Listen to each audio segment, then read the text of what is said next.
Vous écoutez les podcasts de Wati. Je suis avec Ibrahima Diaby. Bonjour. Bonjour Emmanuel Boubayanga. Vous êtes le secrétaire général du conseil départemental de Vélingara. Quelle évaluation faites-vous de la situation des femmes et des enfants dans votre localité, notamment dans le domaine de la santé et de l'éducation? Par rapport à la situation des enfants et des femmes dans notre localité, sur le plan de la santé et de l'éducation, il faut dire que la situation n'est pas aussi bonne. D'autant plus qu'aujourd'hui, sur le plan de l'éducation, l'enrôlement n'est pas assez important. Ça, c'est un. De deux, les structures de proximité ne sont pas assez nombreuses. Et trois, le phénomène des abris provisoires est un phénomène réel chez nous. Donc, pour pouvoir dire, en général, la situation n'est pas du tout des meilleures au niveau de l'éducation pour les enfants. Maintenant, par rapport à la santé, les structures sanitaires font défaut.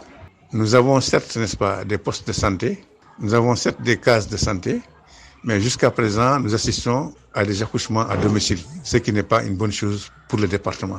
Au niveau de la santé aussi, il faut dire que le plateau technique n'est pas assez relevé. Si vous prenez un département comme Vélingara, qui est le plus grand de la région de Kolda, il faut procéder à, n'est-ce pas, l'évacuation des malades vers Tamba ou Kolda. Je pense que la nécessité d'implanter un hôpital de niveau 2 pour pouvoir résoudre ce problème de santé. Mais le plus urgent aujourd'hui est de relever le plateau technique. Cela va régler ce problème de santé. On va réduire davantage, n'est-ce pas, les difficultés auxquelles font face les femmes par rapport à leurs problèmes de santé. Avec un taux de mortalité beaucoup plus élevé qu'à Dakar, le manque de matrones et de sages-femmes dans les cases de santé isolées, des structures de santé sous-équipées, les difficultés pour réduire les grossesses et mariages précoces, dans un tel contexte, comment améliorer l'accès aux soins des femmes? Pour améliorer l'accès des soins aux femmes, je pense que ce n'est pas seulement la mise à disposition des sages-femmes et des matrones. Il faut équiper les structures, il faut relever le plateau technique. Il faut surtout désenclaver les zones, parce qu'il nous est arrivé de voir en hivernage des femmes qui meurent en cours d'évacuation parce qu'en fait, elles habitent des zones enclavées. Et d'ailleurs même, le désenclavement doit se faire à l'interne d'abord.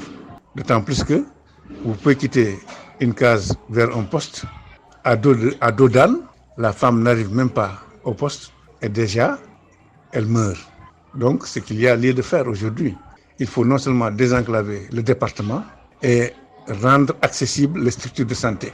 Si nous voulons améliorer aujourd'hui qualitativement la santé maternelle, il faut réellement s'inscrire dans cette dynamique. Relever le plateau technique, équiper les structures d'accueil et désenclaver le département. Mettre à disposition suffisamment d'ambulances pour les évacuations. Donc à ce niveau, je pense que cela peut régler les problèmes de santé des femmes. Nous savons que Kolda est une région où le poids de la tradition est très présent, d'où la difficulté d'adresser certaines problématiques liées au bien-être des femmes et des enfants. Avez-vous une démarche particulière avec les chefs traditionnels, par exemple, pour mieux sensibiliser la population sur ces questions? Certes, Kolda, la région, prise en tant que telle, pèse sous le poids de la tradition, comme vous l'avez dit, mais je pense que nous ne sommes pas une entité à part dans le pays. Les notables sont assez sensibles parce que la plupart des tabous ont été levés. Ce qu'il y a lieu de dire, il faut qu'il y ait une démarche inclusive au niveau national. Il faudrait que les politiques nationales, n'est-ce pas, soient réellement senties au niveau de la région de Kolda. Si cela est, je pense qu'on peut régler beaucoup d'autres problèmes. Parce qu'aujourd'hui, avec l'avènement du PUMA, avec l'avènement d'autres programmes qui étaient là, n'est-ce pas, je pense que Kolda étant une région frontalière, il y a lieu de prêter attention, surtout dans l'implantation des infrastructures. Pour le département que je connais le mieux aujourd'hui, je pense que le PUDC, il y a des programmes qui ont été programmés, mais en fait qui ne sont pas encore exécutés, des projets. Le PUMA, il y a la frontière qui est toujours là, les populations se rendent dans les pays riverains pour se soigner, ce qui n'est pas normal. Dire que la région coule sous le poids de la tradition, je dis que c'est encore méconnaître Kolda. Nous sommes certes ancrés dans nos traditions, dans nos cultures, mais en fait, nous sommes ouverts. Et nous appartenons, n'est-ce pas, à un pays qu'on appelle Sénégal. Donc il ne faudrait pas qu'il y ait cette discrimination négative par rapport à la prise en charge réelle des questions de développement au niveau de la région de Kolda. Quelles sont concrètement les actions que vous menez pour faciliter aux femmes de votre localité l'accès aux soins? Nous avons aujourd'hui Dans le cadre des actions que nous avons eu à mener pour l'amélioration qualitative de la santé des populations en général et celle des femmes en particulier, procéder en collaboration avec la diaspora à la réhabilitation du centre de santé. La diaspora est venue avec une association de ressortissants du département qui est venue aider à réhabiliter les pavillons d'hospitalisation ainsi que la maternité. Donc, avec, n'est-ce pas, l'accompagnement du conseil départemental. L'autre aspect, nous avons aidé à la construction d'un dispensaire de dernière génération en collaboration avec l'association des jeunes de la commune de Nemataba. Nous sommes en train aujourd'hui d'accompagner les structures sanitaires à la prise en charge effective des questions liées à la santé oculaire, ce qui nous a permis d'organiser annuellement des camps de chirurgie de la cataracte. Donc, de manière générale, nous sommes en train de participer, de contribuer à la prise en charge effective de la santé des populations et particulièrement de celle des femmes. Mais cela ne peut pas suffire, d'autant plus que les structures étatiques doivent accompagner. C'est pourquoi je dis qu'il faudrait qu'il y ait une politique soutenue de l'État dans le sens d'appuyer et d'accompagner les femmes dans la prise en charge de leur santé.